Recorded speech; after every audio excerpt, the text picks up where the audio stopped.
तो फाइनली ढूँढ ही लिया आपने। हाँ, मुझे उम्मीद थी आप ढूँढ लोगे। आज की इस वीडियो में मैं आपको बताऊँगा हरियाणा बोर्ड क्लास 11 हिस्ट्री के इम्पोर्टेंट क्वेश्चंस 2023 के लिए। चलो शुरू करते हैं। मैं हूँ अजय और आप देख रहे हैं सीसीएल क्लास। लेकिन वीडियो शुरू करने से पहले बता दूँ, अगर आपको हिस्ट्री के एमसीक्यू की वीडियो भी देखनी है या अपकमिंग एग्जाम की वीडियो देखनी है, डिस्क्रिप्शन में पहला ही लिंक है, उससे जाके देख सकते हो। और अगर आपको ये सारी चीज़ें, ये जो क्वेश्चंस है, एमसीक्यू सब कुछ लिखा हुआ चाहिए, तो गूगल पे सर्च करना आपको cclchapter.com और इसके इम्पोर्टेंट क्वेश्चन के सेक्शन में तुमको जाना है इस वेबसाइट के, और वहाँ पर तुमको ये सारे क्वेश्चन और अपकमिंग एग्जाम के क्वेश्चंस भी इस वेबसाइट पे पहले अपडेट कर दिए जाते हैं। वीडियो बाद में आती है, ठीक है, तो अपडेट पहले ही हो जाते हैं। जैसे हिस्ट्री के क्वेश्चन थे, एक दिन पहले अपडेट हो गए थे इस वेबसाइट पे, लेकिन वीडियो थोड़ा लेट हो गई है। तो अगर तुमको अर्ली एक्सेस चाहिए तो ये वेबसाइट का तुम यूज़ कर सकते हो। अब शुरू करते हैं। पहले तो बता देता हूँ, आप में से बहुत सारे स्टूडेंट्स को पता है, नहीं पता, मुझे नहीं पता, बट जो भी है कुल मिला के आपके जो है 3 चैप्टर डिलीटेड हैं, सिलेबस से बाहर हैं, आउट ऑफ सिलेबस है, 4, 8 और 9, ठीक है। यानी कि ये चैप्टरों के नंबर है, ठीक है, 4, 8, 9। तो ये जो नंबर के चैप्टर हैं ये आपके एग्जाम से बाहर हैं। मतलब ये जो ओएस लिखा हुआ है ना, बहुत सारे स्टूडेंट इसमें कंफ्यूज हो जाएंगे कि सर पहली बार लिख रहे हो, ओएस क्या होता है। ओएस का मतलब है आउट ऑफ सिलेबस, ठीक है। तो कुछ क्वेश्चन पे आपको ऐसे ओएस लिखा हुआ मिलेगा। मैंने सारे क्वेश्चन प्रोवाइड करा दिए कंप्लीट बुक के, ठीक है, पूरा एनालिसिस करके सारी सभी चैप्टर के दिए हैं क्वेश्चंस तो। लेकिन कुछ ओएस है, ठीक है, जिनके ऊपर ओएस लिखा हुआ है वो आपको याद नहीं करने हैं, बाकी जो है आपकी मर्जी है, ठीक है। हो सकता है आप चाहो कि नहीं सर रिस्क नहीं लेने का बिल्कुल भी, हम तो सारा पढ़ लिया, हमारे टीचर ने सारा पढ़ा दिया है। तो अगर सारा ही पढ़ा दिया है तो फिर तो इनको भी कर लेना आप लगे हाथों, ठीक है। लेकिन आपके ऊपर है वो, टोटल आपकी मर्जी है। मैंने लिख दिया है कि ये ओएस है। कुछ एक क्वेश्चन छूट भी गए होंगे क्योंकि राउंड राउंड आइडिया लगाया मैंने कि इन चैप्टर्स में से ये क्वेश्चन हो सकते हैं, और कुछ एक क्वेश्चन होंगे एक आध आपको अजीब सा मिले। अगर आपको लगे कि भैया हमने इसके बारे में कुछ नहीं पढ़ा है तो आप उसको स्किप कर सकते हो। वो जो है ज़्यादातर देखो, फोर्थ चैप्टर है हमारा इस्लाम के बारे में, धर्म वगैरह के बारे में पूरा ये। फिर और एट्थ चैप्टर मुझे ध्यान नहीं है किसके बारे में था। नाइन्थ चैप्टर एक रिवॉल्यूशन के बारे में, मतलब स्पिंडल वगैरह हुई थी ना, ये मतलब क्रांति आई थी इंग्लैंड के वगैरह के अंदर, कॉटन के कपड़े वगैरह बने और वो चीज़ें उनके रिगार्डिंग है ये। और ये भी सिविलाइजेशन के रिगार्डिंग सा ही था कुछ, आई थिंक सो। तो ऐसे से कुछ चैप्टर हमारे ये जो कि आपको याद नहीं करने हैं, आउट ऑफ सिलेबस है अब की बार के लिए। और आपके लिए मैंने जो है ना पेपर से पहले, मतलब कि जो है मतलब पेपर में क्या क्या आएगा, कौन कौन से चैप्टर कितने नंबर के आएंगे, वो चीज़ के ऊपर वीडियो बना दी थी, वो भी देख लेना, उससे आपको और भी ज़्यादा हेल्प मिलेगी, ठीक है। प्ले लिस्ट में सारे लिंक मिल जाएंगे आपको। अब देखो यहाँ पे पहले हम करेंगे लॉन्ग क्वेश्चन, फिर करेंगे शॉर्ट क्वेश्चन। ये क्वेश्चन वैसे बहुत आ रहा था, मतलब बहुत ज़्यादा रिपीट हो रहा था, लेकिन भाई क्या करें, किस्मत ही खराब इस क्वेश्चन की। आउट ऑफ सिलेबस आ गया, मेन टीचिंग प्रोफेट मोहम्मद की पूछी गई थी। चलो, मैसोपोटामिया वाला चैप्टर आपको अच्छे से पढ़ना है। इस पे से आते हैं मोटे क्वेश्चन, मोटे का मतलब बहुत मोटे मोटे क्वेश्चन आते हैं इसमें से, और आते रहते हैं। अच्छे से पढ़ोगे तभी कर पाओगे। तो क्वेश्चंस कर लेना, जो क्वेश्चन कम से कम इसमें प्रोवाइड कराए हैं वो तो आपको करने ही है, एडिशनल क्वेश्चन आपकी मर्जी है। और पेपर बता देता हूँ, पेपर थोड़ा सा मुश्किल आ सकता है अब की बार, ठीक है, हिस्ट्री का। वैसे अब की बार नहीं है भाई ये, अगर तुम ये सोच रहे हो ना अब की बार ही मुश्किल आएगा, नहीं ऐसा नहीं है, पहले भी मुश्किल आता था। और सबसे बड़ी दिक्कत इनकी नहीं है क्वेश्चंस की, सबसे बड़ी दिक्कत है एमसीक्यू की। मुझे नहीं पता कौन से परलोक से उठा के लाते हैं वो लोग। मैं किताब खोल के बैठा हुआ एनसीईआरटी की, उस किताब में वो एमसीक्यू का नाम भी नहीं मिल रहा जो बंदे के नाम पूछे जा रहे थे। तो इतनी खतरनाक एमसीक्यू है, मुझे नहीं पता कौन सी दुनिया कौन से लोग से उठा उठा के लाए हैं। वीडियो देखोगे समझ जाओगे आप। तो बाकी आपको जो ध्यान रखना है वो इन क्वेश्चंस के ऊपर रखना है, जो क्वेश्चंस की ये वाली वीडियो है, ठीक है। इस पे ज़्यादा ध्यान देना है। एमसीक्यू आपके आपके किस्मत के ऊपर रहेंगे भाई, आसान भी आ सकते हैं, बाकी मुश्किल दे रहे हैं हर साल, तो अब की बार पता नहीं क्या देंगे वो। चलो क्वेश्चंस देखो। Briefly describe about the temples of southern Mesopotamia. Mesopotamian civilisation के ऊपर क्वेश्चन आ रहा है कि टेम्पल्स वगैरह थे ना, उसमें बहुत सारे टेम्पल्स थे, तो उनके बारे में आपको डिस्क्राइब करना है सदर्न मैसोपोटामिया में। Describe salient feature of city Mesopotamia. Salient feature होते हैं मतलब कि फीचर ही होते हैं बेसिकली ये, तो मतलब विशेषताएं बतानी है, मैसोपोटामिया शहर में क्या क्या खास बातें थी। Describe the salient feature of city you are situated in Mesopotamia. इस शहर के बारे में बताना। देखो यहाँ पे तो फीचर सिटी के बताने हैं, यहाँ पे ये शहर दे दिया इन्होंने हमको स्पेशली कि इस शहर का बताओ तुम, ठीक है। Describe the temple of southern Mesopotamia, ये तो आ गया ना शायद, ये वाला सेम ही क्वेश्चन है यार, ये वाला तो मोस्ट इंपोर्टेंट लिख लो इसको भी तुम। मतलब सारे क्वेश्चन जो मैंने प्रोवाइड कराए हैं सारे आपको याद करने हैं, नहीं तो फिर दिक्कत हो जाएगी, ठीक है। तो वैसे कुछ क्वेश्चन स्किप्ड है, जैसे ये वाला रिपीट हो गया, मैं इसको हटा दूंगा वेबसाइट से, क्योंकि ये वाला इसमें ही आ गया ना, सेम ही क्वेश्चन है ये। Describe Mari city of Mesopotamian civilisation, Mari city के बारे में आपको एक्सप्लेन आउट करना है। Describe the status and importance of second class, यानी कि नोबिलिटी की बात कर रहे हैं हम। फ्यूडलिस्टिक सिस्टम में जो सामंत वाला सिस्टम था उसके अंदर जो है हमें स्टेटस और इम्पोर्टेंस बतानी है सेकंड क्लास की, ठीक है। Economic growth of Europe become slow in the beginning of 14th century, why, क्या रीज़न था कि बिगिनिंग में जो है मतलब जो ग्रोथ थी, इकोनॉमिक ग्रोथ थी यूरोप में, वो स्लो हो गई थी, क्या इसके पीछे का मेन रीज़न हमें देखने को मिला। एक चीज़ ध्यान रखना, पेपर में जो आएंगे ना ये क्वेश्चन, आपको पिछले सालों के पेपर उठाए देखो, कोई कभी 8 नंबर के आ रहे हैं, कभी 6 नंबर के आ रहे हैं, कभी 5 नंबर के आ रहे हैं, ऐसे वाले सारे क्वेश्चन मैंने इकट्ठे कर रखे हैं लॉन्ग क्वेश्चन के नाम पे, और अब की बारी है सारे के सारे 6 नंबर के आएंगे, ठीक है। कई सारे आते हैं, ऐसा मत सोचना कि एक ही क्वेश्चन आएगा भैया छोड़ देंगे कोई दिक्कत नहीं है, वो काम नहीं है यहाँ पे। 3 क्वेश्चन आएंगे, 6 तिये 18 नंबर के, ठीक है, समझ जाओ काम के है क्वेश्चन, और इनको पहले याद करने लगना है तुमको। इनसे आपको जो एडिशनल क्वेश्चन है ना, छोटे क्वेश्चन वगैरह, वो ज़्यादा प्रिपेयर हो जाएंगे, तो पहले लॉन्ग क्वेश्चन याद करने शुरू करने हैं।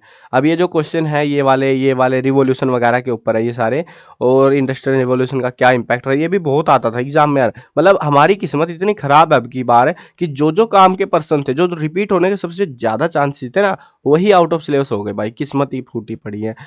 Britain was involved in number of wars from इस, अरे ये भी ओएस वाला है, ठीक है छोड़ो इसको भी, ये वाला भी है ब्रिटेन इंडस्ट्रियल रिवॉल्यूशन वाला, ये भी ओएस है। आगे बढ़ते हैं। Gift, what is the gift of science to the world, sign के जो चिन्ह वगैरह होते हैं, जिसको हम जो है लेखन कला भी कहते हैं, साइन वगैरह चिन्ह, देखो ये क्वेश्चन मैं दिखा दूंगा, ये साइंस पे काफी ध्यान रखना है। साइन को एक और कहते हैं हम, राइटिंग स्किल पता नहीं ऐसा कुछ करके नाम है उसका, आगे क्वेश्चन में मैंने डाल रखा है वो ब्रैकेट में, ठीक है, तो वो एडिशनल पता लग जाएगा आपको क्या है। तो gift of sine to the world, इस साइन के गिफ्ट क्या है वर्ल्ड को, वो बताना है हमको। मेन कोज बताना है डिक्लाइन ऑफ फ्यूडलिज्म, जो सामंतों वाला सिस्टम चल रहा था उसको डिक्लाइन, वो बर्बाद कैसे हो गया उसके बारे में बताना है। देखो शुरुआत में तो बड़े मजे आ रहे थे फ्यूडल्स को, बाद में धीरे धीरे टाइम बीतता चला गया और इनकी औकात इनको दिखा दी गई थी। Throw light on the importance of knight in the feudalism, knights होते थे घोड़े पे जो सवार होते थे योद्धा वगैरह, तो उनकी इंपॉर्टेंस क्या थी। देखो लड़ाई में सबसे आगे उनको भगा देते थे, सारे पंगे उनसे करवाए जाते थे, है ना, अलग ही सीन चलता था नाइटों का, उनके बारे में इंपॉर्टेंस बतानी है। एक चीज ध्यान रखना, इंपॉर्टेंस, आपको जो है मेन कोज, रीजंस, ऐसी कुछ भी चीज पूछ ले, अगर 6 नंबर का क्वेश्चन है, 6 का ही आएगा जो कि, तो आपको पॉइंट बनाने हैं। पॉइंट कितने बनाने हैं सर ये भी बता दो। देखो 6 पॉइंट तो मिनिमम है, आप जो है 8 पॉइंट तक बना सकते हो। अगर आपके पॉइंट मोटे मोटे मतलब 2-2 लाइन में एक पॉइंट आ रहा है तो 6 पॉइंट सफिशियंट है। अगर पॉइंट आपका एक लाइन से पहले ही खत्म हो जा रहा है तो 8 पॉइंट के आसपास आपको बनाने पड़ेंगे, तब जो है आपको नंबर मिलेंगे पूरे, ठीक है। Describe the status and importance of nobility in feudal, ये आ गया शायद पहले क्वेश्चन, कुछ क्वेश्चन रिपीट हो रहे हैं, मतलब मैंने चेक किया था लेकिन फिर भी छूट ही जाते हैं क्वेश्चन।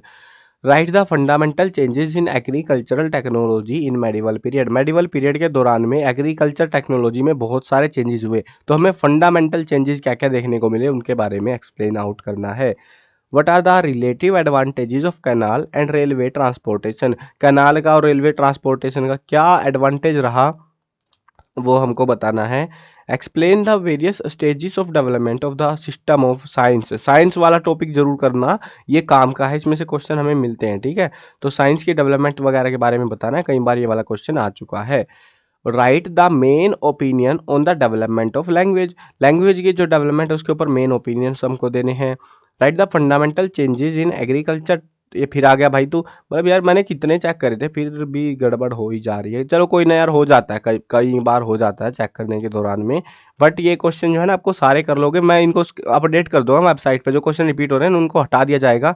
ये फिर आ गया भाई, कितनी बार आएगा, कट जा यार तू, मतलब बेशरम क्वेश्चन है, इसको याद कर लेना, ठीक है। देखो होता क्या है, मैं क्वेश्चन चेक कर रहा होता हूँ, करता रहता हूँ, कुछ क्वेश्चन ऐसे होते हैं जो दिख जाते हैं अलग से कि हाँ भाई मैं रिपीट हो रहा, कुछ क्वेश्चन दिखते ही नहीं है क्या रिपीट हो रहा है कि नहीं हुआ वो, तो वो लोचे हो जाते हैं कई बार, और उसकी वजह से गिनती बढ़ जाती है आपकी, और कुछ नहीं होता, गिनती बढ़ जाती है बस। तो ये जो है ना वेबसाइट पे अपडेट कर दूंगा मैं, जो क्वेश्चन मैं बोल रहा हूँ ना रिपीट हो रहे हैं वो चीज़ें, वो मैं वेबसाइट पे अपडेट कर दूंगा वीडियो बनाने के बाद में, और उससे आपको एडिशनल बेनिफिट मिलेगा कि आपके क्वेश्चन आपको पता लग जाएंगे कि कम करने हैं, और इनके ऊपर लगा दूंगा मार्क कि हाँ भाई ये काम के पर्सन है, जो रिपीट हो रहे हैं वो काम वाले पर्सन है, मतलब वो आ रहे हैं बार बार एग्जाम में। What do you know about the homo erectus, homo erectus के बारे में क्या जानते हो, साथ में होमो सैपियन भी कर लेना आप, ठीक है ना, मतलब मॉडर्न जो ह्यूमन वगैरह उनके बारे में भी साथ में पढ़ लेना।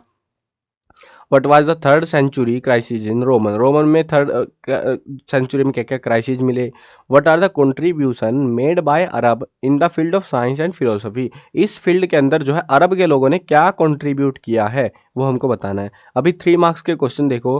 What was gold rush, gold rush क्या है। What do you know about the संत Augustine in Roman Empire, Roman Empire में संत अगस्तीन के बारे में तुमको क्या पता है, जो पता है वो टेप दो, ठीक है।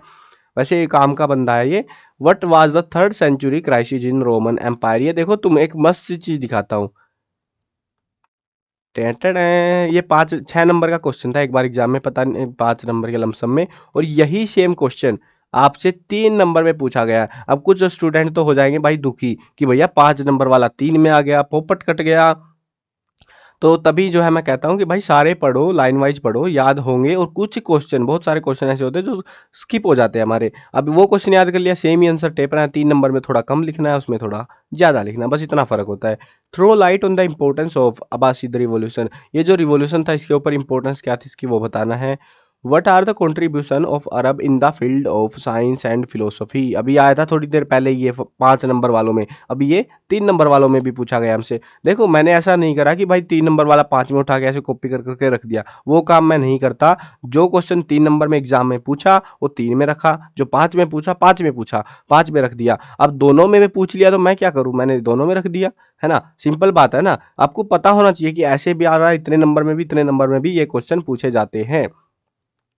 What do you know about the terra nucleus, terra nucleus के बारे में क्या जानते हो। फुकजाना युकीची, क्या नाम है भाई, ये अजीब सा नाम है, इसके बारे में तुमको क्या पता है। हु वाज मियाके सेचुरियाई, तो ये कौन थी या कौन था जो भी था। सलाइंट फीचर ऑफ रिनोसेंसिस के जो है सलाइंट फीचर बताने, सलाइंट फीचर कुछ अलग नहीं होते, विशेषताएं बतानी होती है बस आपको, ठीक है।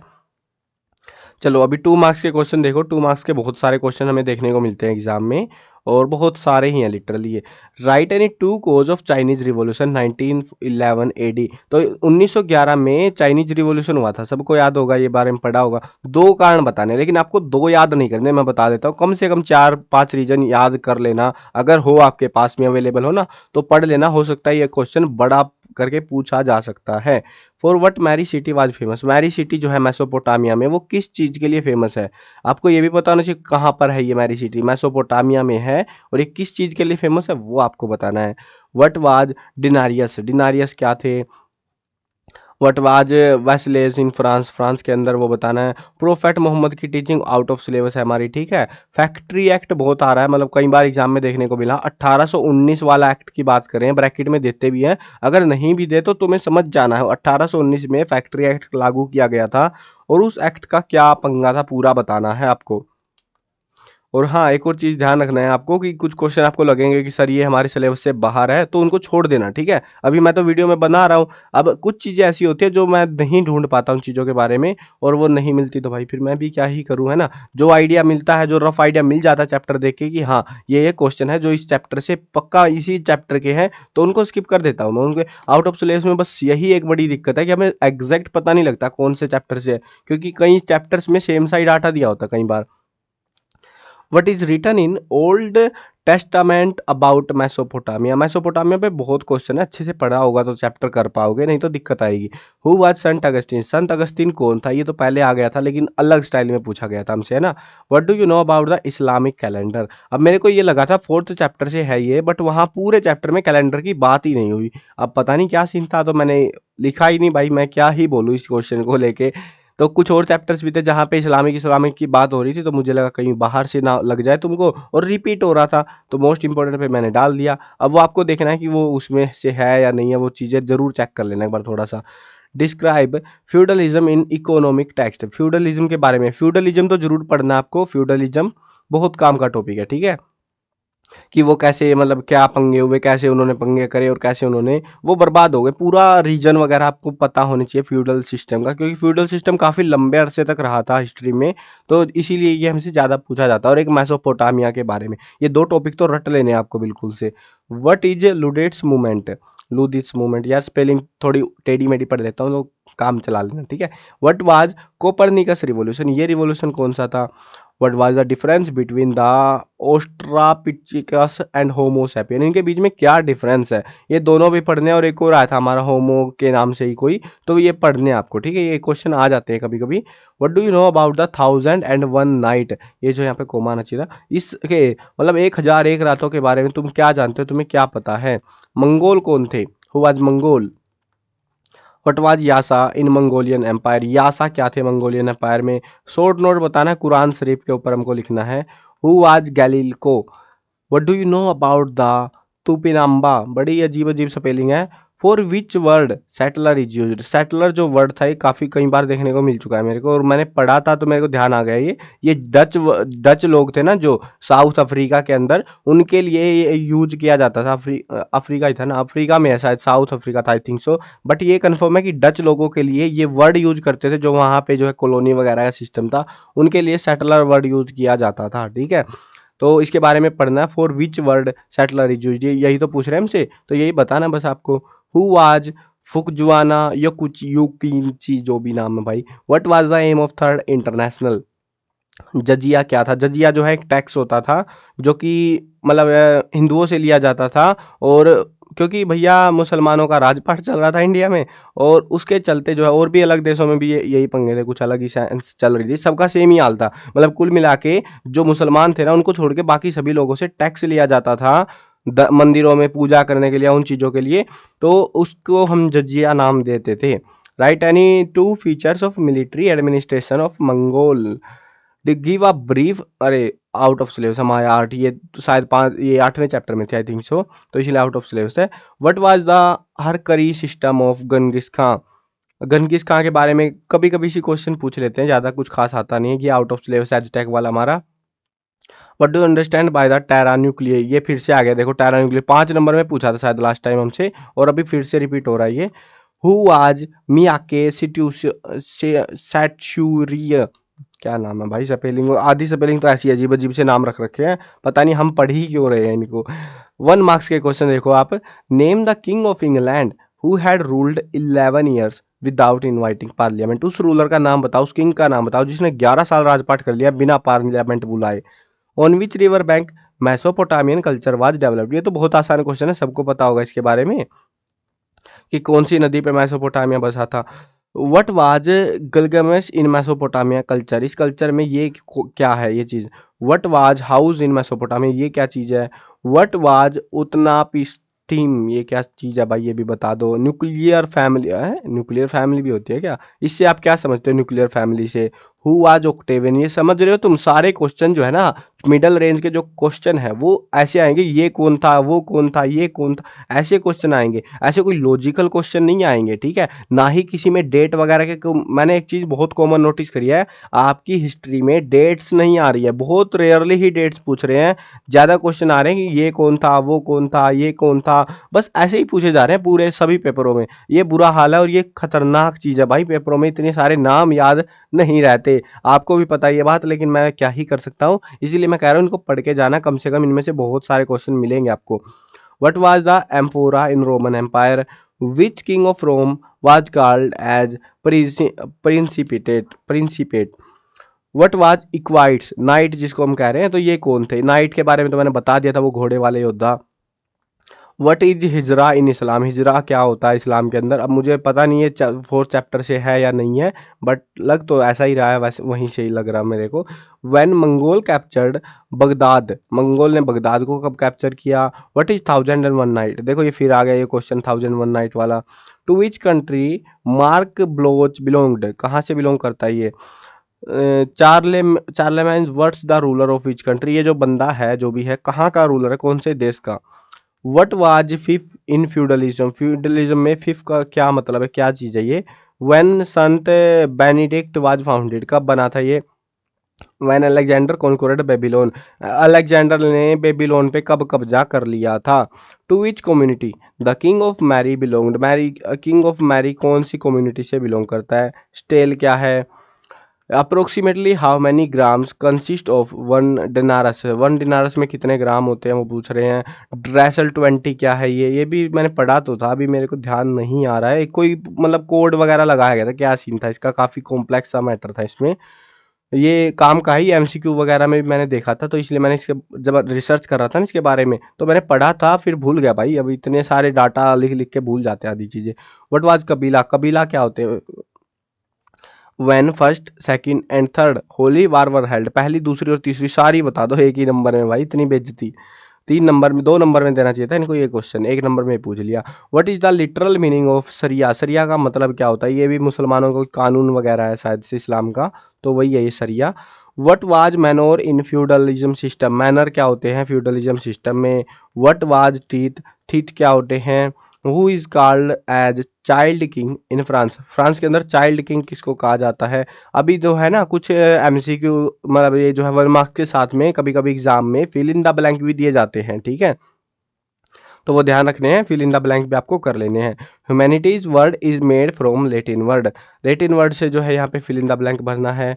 Florence was known as one of the most live intellectual city of, किसकी है ये फ्लोरेंस, वो बताना है हमको। इंडस्ट्रियलाइजेशन केम, अरे ये तो आउट ऑफ सिलेबस है और वैसे कई बार देखने को मिला मुझे। Fill in the blank from Belgium, who had dissected human body for micro test. Fill in the blank is famous work of Leonardo da Vinci. इन्होंने एक पेंटिंग वगैरह बनाई थी शायद, वो उसके बारे में बताना होगा।